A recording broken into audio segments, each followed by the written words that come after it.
Notre invité ce soir, Stéphane Nivet, bonsoir et Bonsoir. merci d'avoir accepté notre invitation. Vous êtes historien, co-auteur de ce livre « Vous étiez belle pour l'éternité » écrit avec Alain Jakubowicz.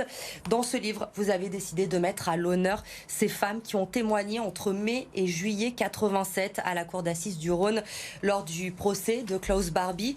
Pourquoi d'abord avoir choisi de parler seulement de ces femmes qui ont témoigné ? Alors avec mon ami Alain Jakubowicz, on a discuté très souvent de la question du procès Barbie et il se trouve que dès 1987, la présence des femmes a marqué les esprits. Et il avait en tête l'idée de leur rendre hommage depuis très longtemps. Et le projet s'est concrétisé récemment et on a réussi à quatre mains à essayer de restituer justement les portraits de ces femmes, justement pour restituer ce qu'ils ont ressenti à l'époque sur l'influence des femmes sur le procès et le jugement.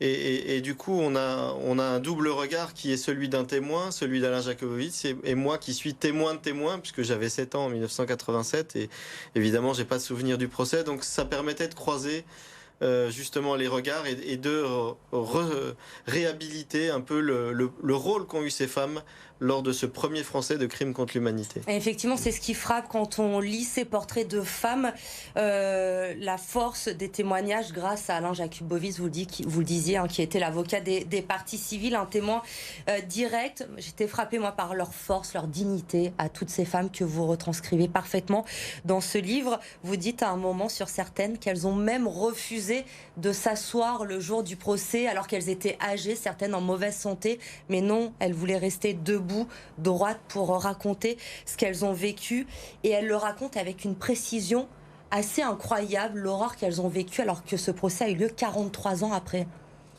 Ce qu'elles ont vécu durant l'occupation et du fait des activités et des agissements de Klaus Barbie les a marquées à vie. Et effectivement, ce qui m'a frappé aussi en revoyant les bandes du procès, puisqu'on a la chance, grâce à la loi Badinter, d'avoir l'enregistrement intégral du procès qu'on peut consulter à l'INA, à la Maison d'Isieux ou au CHRD à Lyon, c'est justement de voir, et on a voulu le restituer, cet aspect assez intimiste et de restituer aussi ces détails-là qui sont importants de ces femmes qui, très âgées, parfois détruites physiquement, refusent de s'asseoir et jusqu'à leur dernier souffle veulent debout témoigner, à la fois pour que la justice soit rendue, mais aussi pour transmettre leur témoignage. Alors dans ce livre, la préface, elle est signée de Beat Klarsfeld. Elle n'a pas témoigné pendant ce procès, mais elle était dans la salle. Son mari était l'un des avocats des parties civiles. Et il faut le rappeler pour les plus jeunes qui nous regardent, parce que c'est important aussi de se rappeler de ce qu'il s'est passé. C'est grâce à elle que Barbie a pu répondre de ses actes devant la justice. Et c'était important aussi, j'imagine, pour vous, qu'elle signe cette préface de ce livre, qu'elle soit présente dans cet ouvrage. Alors effectivement, Beat Klarsfeld est la seule femme qui, dans ce livre, est présente, mais qui n'a pas parlé lors du procès, alors que le procès lui doit tellement. C'est par cette femme que la justice est arrivée. En 1987, c'est elle qui l'a retrouvée avec son époux Serge dans les années 70. C'est avec les femmes, les mères d'Isieux, les mères des enfants d'Isieux, qu'elle est allée s'enchaîner sur un banc en Bolivie pour réclamer justice. Donc évidemment, il était naturel de lui demander de faire la préface, et elle a eu l'amitié de l'accepter. Donc c'est évidemment un grand honneur, et puis ça restitue aussi la part qu'elle a jouée dans la justice et dans le procès Barbie. Et parmi ces femmes qui ont mené ce combat avec elle, il y a aussi Ita Rosa Allon-Brenner, Mère Courage, c'est comme ça qu'elle est surnommée dans le livre. Elle s'est enchaînée à la base justement avec Beat Klarsfeld. Vous le racontez parfaitement, comment aussi lors de ce procès, cette femme a fait gronder, vous dites, les 24 colonnes. Oui, le témoignage d'Ita Rosa Allon-Brenner est vraiment est bouleversant, et à chaque fois qu'on revoit les images, on a l'impression et on a voulu le restituer dans le livre, de voir trembler les 24 colonnes du palais de justice, parce que c'est une femme dont la vie a été brisée plusieurs fois par Klaus Barbie, puisque dans un premier temps, il avait d'abord raflé à Villeurbanne son mari et son fils. Elle avait caché ses filles à la Maison d'Isieux, et le sort a fait que ces deux filles ont été rattrapées par la folie antisémite de Klaus Barbie, et qu'elles ont été exterminée, et elle a perdu 3 de ses 5 enfants. Donc, et le témoignage de cette femme qui finalement dit peu de choses à la barre, mais dont la posture physique et la colère, la rage suffisent à expliquer la douleur et la nécessité de faire cette œuvre de justice. Et toutes ces femmes, ces 31 femmes dont vous faites le portrait dans ce livre, qui ont ce point commun, cette force, je le disais aussi, de faire face à l'homme qui leur a fait subir tout ça, à Klaus Barbie. Vous parliez tout à l'heure certaines de ces femmes marquées physiquement. C'est le cas notamment de Francine Gutefin, qui 43 ans après se retrouve face à Klaus Barbie. Lui qui l'a défiguré à vie, on l'a surnommée à l'époque la belle Francine, je crois.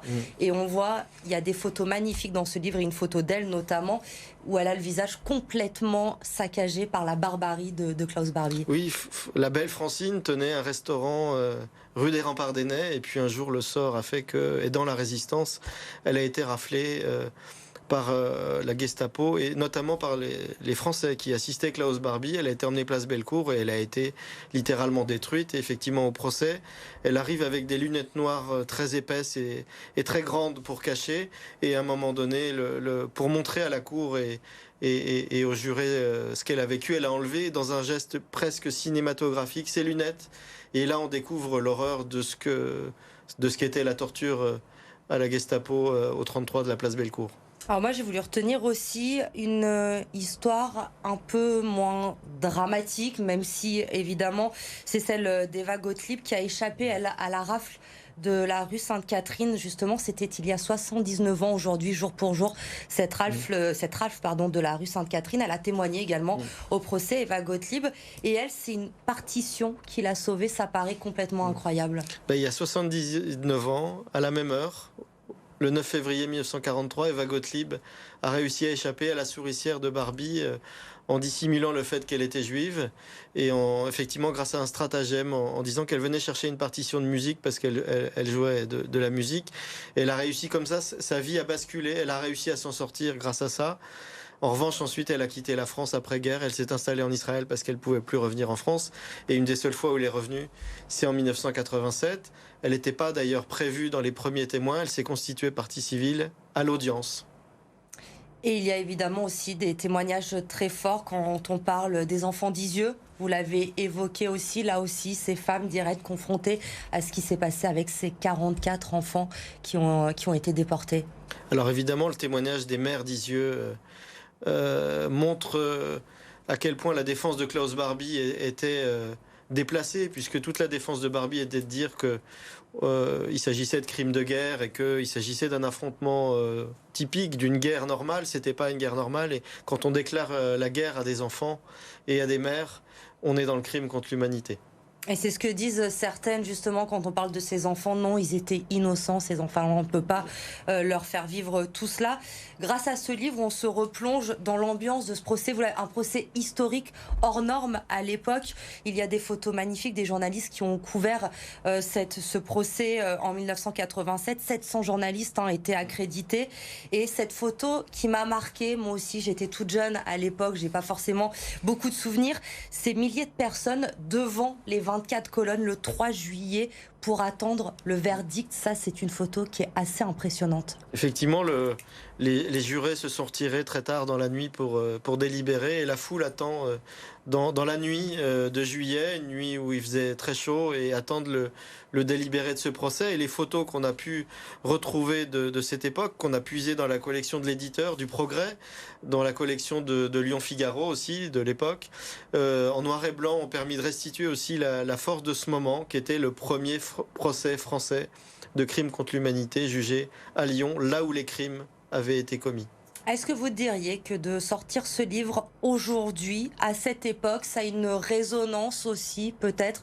Ça peut servir à comprendre un peu mieux l'histoire, à ne pas l'oublier, et avec ce qu'il se passe aussi dans l'actualité aujourd'hui? Effectivement, on voit que la falsification de l'histoire a envahi le terrain politique. On le voit bien avec les propos d'Éric Zemmour et les prétendus bienfaits qu'il accorde au maréchal Pétain vis-à-vis des Juifs. Donc il est important aussi qu'on puisse redonner de la vérité à ces témoignages et de la force, et de montrer la vérité des faits. Un exemple, c'est qu'au moment du procès, Robert Forisson, le négationniste, était venu tracter sur le quai pour essayer de distiller son poison négationniste. Et puis au moment où ces femmes sont venues témoigner, il a dû partir, parce que devant la vérité des faits, le mensonge s'enfuit. Et toujours faire triompher la vérité, c'est ce que vous faites parfaitement dans ce livre. Merci. Vous étiez belle pour l'éternité avec Alain Jakubowicz, donc à découvrir, à lire ces portraits de femmes émouvants, touchants. Merci à vous d'être venu nous en parler ce soir sur BFM Lyon. Demain, 7h15, rendez-vous également sur BFM Lyon avec Jérémy Bréau, le maire de Lyon. Il sera question de la ZFE avec lui à partir de 7h15, donc demain.